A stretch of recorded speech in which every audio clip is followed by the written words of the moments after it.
আমরা যখন বলি যে চায়ের চেয়ে কফি পছন্দ করি বেশি, তাহলে আমরা এই জায়গায় অনেকে লাইক ইউজ করি। যেমন লাইক অর্থ পছন্দ করা, কিন্তু ইংলিশের ক্ষেত্রে এটা একটু ডিফারেন্ট। আমি আপনাদেরকে দেখাচ্ছি। প্রথমত আমরা যদি স্ট্রাকচার দেখি, এখন স্ট্রাকচার দেখে একটু কঠিন মনে হতে পারে, বাট আপনি যখন এক্সাম্পল দেখবেন আপনার কাছে অনেক সহজ মনে হবে। যেমন subject plus prefer plus noun যদি হয়, মানে প্রেফারের পরে যদি নাউন হয় নাউন হবে, আর যদি ভার্ব হয় ভার্বের পরে আইএনজি হবে, প্লাস টু, তারপর নাউন অথবা ভার্ব, মানে এইখানে যা হবে এইখানেও তাই হবে, সিকোয়েন্স ঠিক থাকবে আর কি। নাউন যদি হয় নাউন হবে, ভার্ব যদি হয় ভার্বের সাথে আইএনজি হবে। আমি যদি বিষয়টা এক্সাম্পলের মাধ্যমে ক্লিয়ার করি, আমি কিছু নাউন লিখেছি আপনার এখানে, আর কিছু ভার্ব লিখেছি। আপনি জাস্ট খেয়াল রাখেন, নাউন লিখলাম, ভার্ব লিখলাম। তাহলে আমি যদি বলি আমি চায়ের চেয়ে কফি পছন্দ করি, মানে চার চেয়ে সে বেশি কফিটা সে বেশি পছন্দ করে, তাহলে আই প্রেফার কফি টু টি। মানে আই প্রেফার মানে আমি পছন্দ করি কফি টু টি, মানে চায়ের থেকে কফি বেশি পছন্দ করি। এজন্য আমরা লিখব আই প্রেফার কফি টু টি।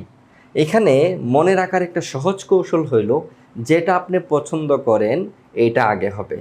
যেমন এই যে দেখেন, আপনি কফি পছন্দ করেন, আমি যদি বাংলাটা দেখি, আমি চায়ের চেয়ে কফি পছন্দ করি, এখানে কিন্তু চা শব্দটা আগে আর কফি শব্দটা পরে। আর ইংলিশের ক্ষেত্রে এটা উল্টে যাবে, যেমন আপনি যেটা পছন্দ করেন এটা আগে চলে আসবে। যেমন আই প্রেফার কফি টু টি, এটা হলো মানে নাউনের ক্ষেত্রে। যেমন I prefer live in city to village, মানে আমি শহরে থাকতে পছন্দ করি গ্রামের চেয়ে। মানে গ্রামের চেয়ে শহরে থাকতে যদি পছন্দ করে কেউ, তাহলে সে বলবে I prefer city to village. আশা করি বিষয়টা বুঝতে পেরেছেন। কেউ যদি বলে যে আমি ক্রিকেট খেলা বেশি পছন্দ করি ফুটবলের থেকে, তাহলে সে লিখবে আই প্রেফার, যেহেতু সে ক্রিকেট পছন্দ করে ক্রিকেটটা আগে আসবে, I prefer cricket two football, মানে ক্রিকেট পছন্দ করে ফুটবলের থেকে।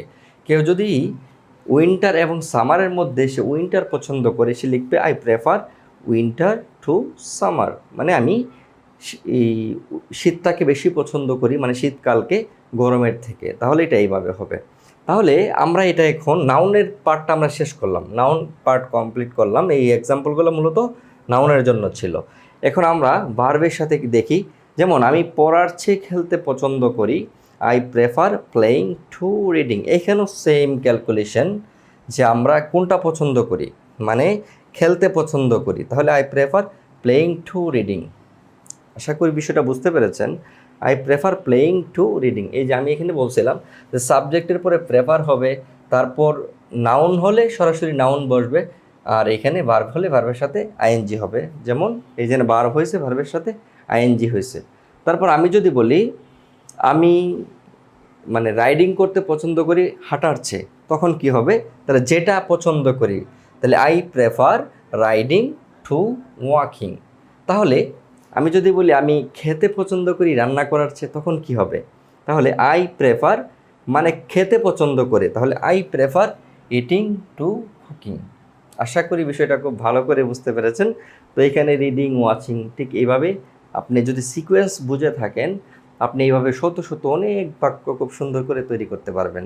আসলে এই বিষয়গুলো এতটা কঠিন না, বাট জাস্ট আপনি যদি এই এই স্ট্রাকচারটি মনে রাখেন এবং স্ট্রাকচারের সাথে এই এই প্রত্যেকটা মানে এক্সাম্পলকে আপনি কম্পেয়ার করেন, আপনি আশা করি আর ভুলবেন না।